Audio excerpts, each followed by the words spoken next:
बिस्मिल्लाहिर्रहमानिर्रहीम। खातिन हज़रात, मैं हूँ अख्तर अब्बास और आप सबको मेरा सलाम पहुँचे। आज जो मेरे चेहरे पे ग्लो ज़्यादा है, तो हुआ ये कि मेरे पास थोड़ा टाइम था, तो मैंने फिर वो जो फेस मास्क और फेस सोप है डॉक्टर साहब का वाइटनिंग, वो मेरे पास पड़े हुए थे, तो मैंने उसमें से फिर इस्तेमाल किया और मज़े ले लेके बाजू में भी लगाया।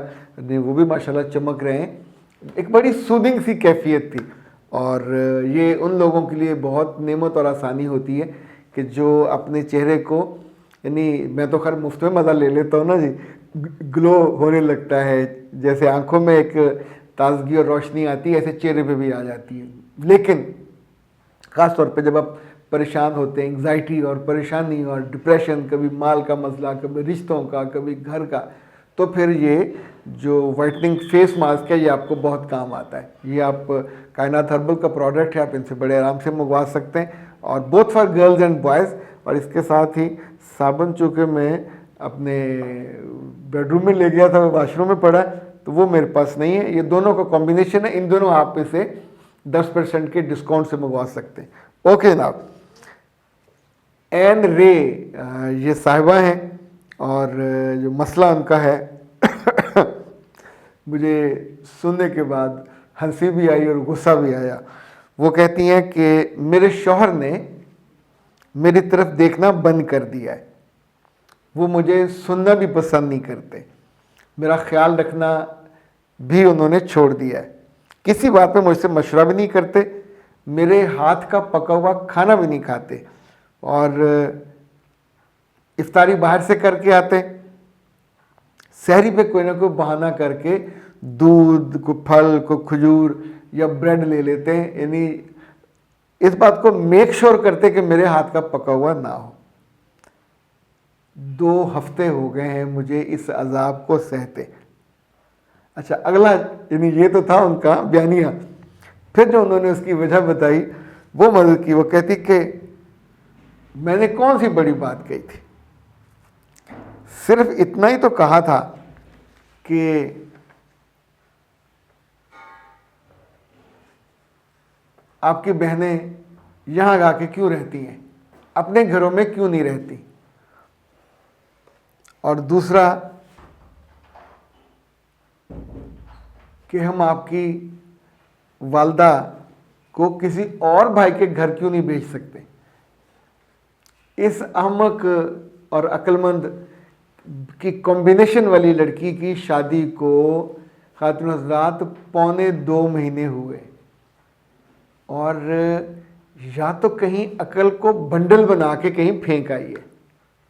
बीबी, आप सुन रहे हो मेरी बात, या तो अकल आपने कभी इस्तेमाल ही नहीं की। जितनी तफसील आपने मुझे बताई कि जिस शान से आपको मर्सिडीज गाड़ी पे इनको लेके आए, यानी क्या क्या जो लड़कियों की ख्वाहिशें होती हैं वो इनकी पूरी हुई, जहेज भी इनसे नहीं लिया, और इनसे 3 हफ्ते नहीं बर्दाश्त हुए। इनके ससुर नहीं है, सास घर में है, और सास इज़ वेरी लविंग, यानी ये सारी खर्चा उन्होंने अपने बच्चों से करवाया, अपने छोटे बेटे की शादी के लिए। बच्ची को अभी तक काम नहीं करने दे रही, खुद उसको मैनेज करती हैं। अब हौले हौले रमज़ान में पहली दफ़ा ये काम करने लगी हैं, और अपनी सास, मोहब्बत करने वाली सास के बारे में उसके सबसे छोटे और महबूब बेटे से अब ये कहो कि माँ को इस घर से, घर भी माँ का है, लेके भी वो आई, पसंद करके वो आई, और उन्होंने बतौर ख़ास इनको कहा हम इसका नहीं कोई शो शा के लिए नहीं कह रहे, ना तारीफ़ के लिए कह रहे, हमें जहेज़ नहीं चाहिए, अल्लाह ने हर चीज़ दी हुई है, कोई ख़र्चा भी नहीं करवाया।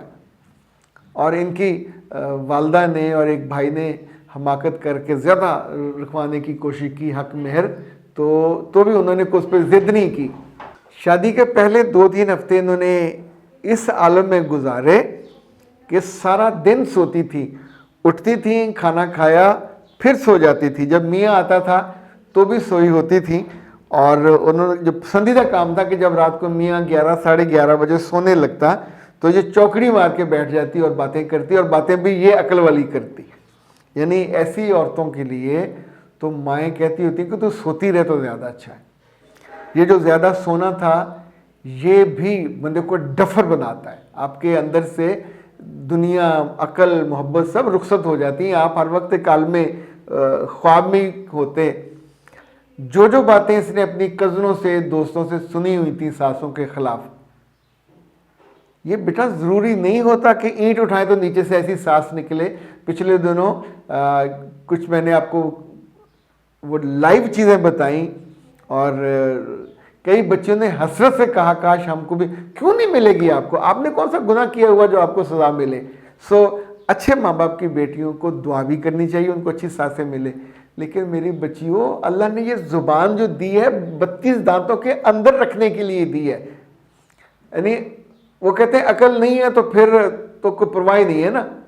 लेकिन माओं को और बहनों को अपनी कम अकल बच्चियों को ब्रीफ करके भेजना चाहिए। ये इतनी जहर भरी बात थी, खुद मुझे सुन के बुरा लगा कि जिस घर में तुम अभी आए हुए जुमा चंद दिन तो तुम्हें हुए।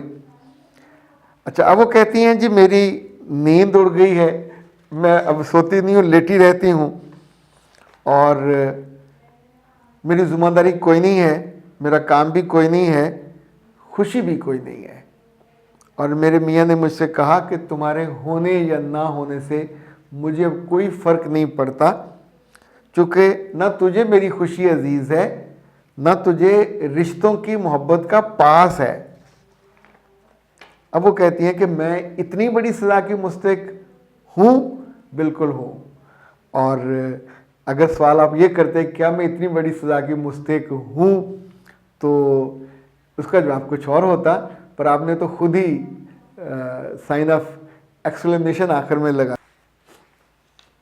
मुझसे उन्होंने दूसरी बात ये पूछी है कि सर कहीं मेरे मियाँ के ताल्लुकात कोई अफेयर तो नहीं है, इस वजह से मुझे वो इग्नोर कर रहा हो।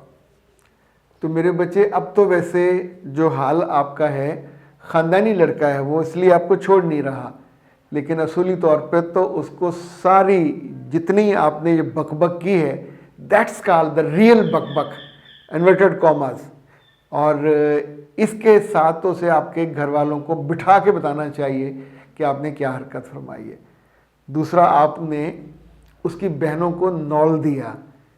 बच्चे, बहनों का जो घर है, जो मायका है, वो उनकी पुश्त की मजबूती होती है, उन्होंने उस घर में आना ही आना होता है। अच्छा, आके वो कोई काम ना करें या काम करें उनकी मर्जी है।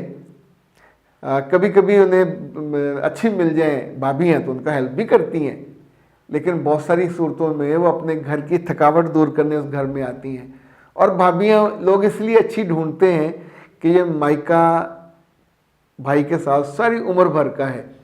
अब बहनें आएंगी, भाई उनको और उनके बच्चों को होटल पर लेके जाएगा, आपको नहीं लेके जाएगा, उनको खाना खिलाएगा, आपको नहीं लेके जाएगा, उनको कहीं घुमाने लेके जाएगा, आपको नहीं, इसलिए कि आपने खुद सबूत दिया है कि मैं डिज़र्व नहीं करती कुर्बत की, मोहब्बत की, इज़्ज़त की, एहतराम की, रिगार्ड की, चूँकि अंदर से आप एक जेलस और कम ज़र्फ़ जो दिल और दिमाग लेके आई हैं। अब आप सोचिए कि कितनी तकलीफ़देह बात है। पिछले दिनों एक साहब अपना फैमिली काउंसलिंग के लिए आए थे, अपनी बेगम को साथ लेके आए, तो उनको बेगम को जो वेटिंग रूम में बिठाया, तो मुझसे जो उन्होंने कहा, ये पोस्ट मैरिटल था, यानी शादी के 2.5-3 माह के बाद जो उन्होंने मसला बयान किया, जब मैं लिटरली सोचता रहा कि कोई बिल्कुल अनपढ़, जाहिल और जिसे कहते हैं ना, यानी जहालत की को आखिरी मंजिल पे हो, फसडी किस्म की, वो लड़की भी ये नहीं कर सकती। यानी शादी के कुछ ही दिनों के बाद वो अपने मियाँ से पूछे ये घर किसके नाम है, ये गाड़ी किसके नाम है। अच्छा, वो पहले हैरत से उसको देखे, उससे पूछना चाहिए था कि तुम्हें क्या तकलीफ़ है।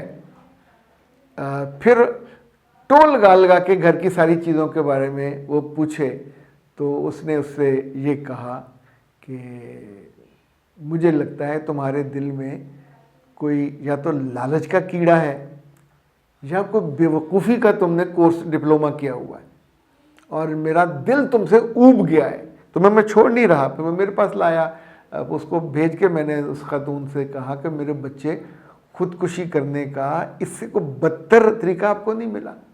मतलब माँ ने, बाप ने, किसी ने क्या ये दिल में था ये पूछने का। अगले 10 साल हर बच्ची को कम से कम 10 साल जैसे पौधा ग्रो करता है उस घर में ग्रो करना होता है।